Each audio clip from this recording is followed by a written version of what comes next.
धर्म संस्थापकं वीरम् कृष्णं वन्दे जगद्गुरुम्।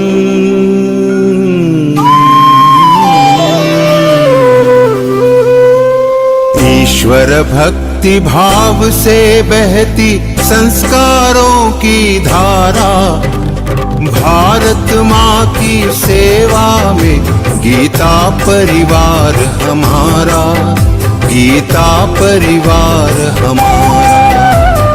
ईश्वर भक्ति भाव से बहती संस्कारों की धारा, भारत माँ की सेवा में गीता परिवार हमारा, गीता परिवार हमारा।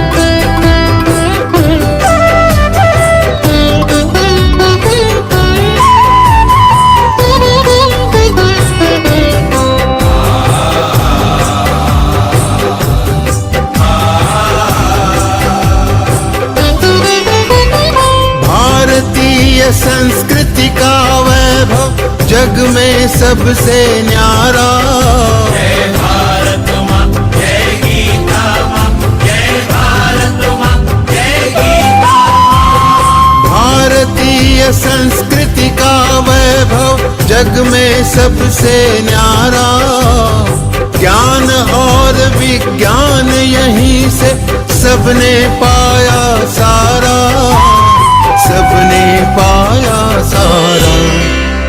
कुछ धूलों से हारा फिर से जीते देश हमारा, गीता परिवार हमारा, गीता परिवार हमारा। जय भारत माँ जय गीता माँ, जय भारत माँ जय गीता माँ।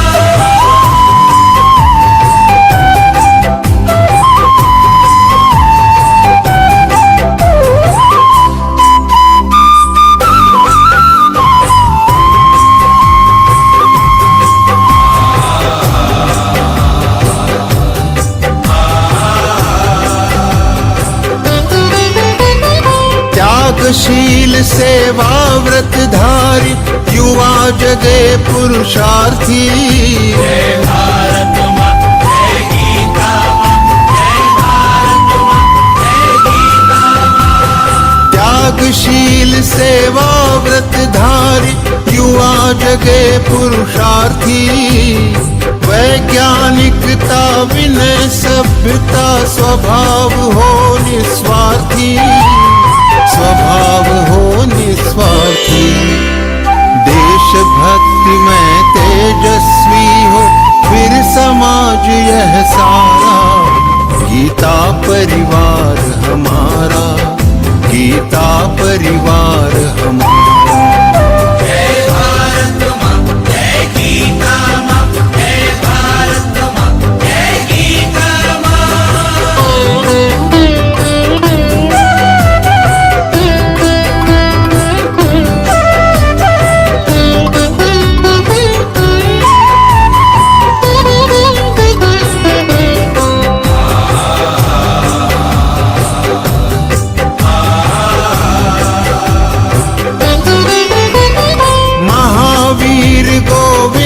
शिवाजी बुद्ध गगन के तारे, जय भारत माँ जय गीता माँ, जय भारत माँ जय गीता माँ। महावीर गोविंद शिवाजी बुद्ध गगन के तारे, परंपरा की पुण्य चेतना पुर में हम सब धारे, पुर में हम सब धारे।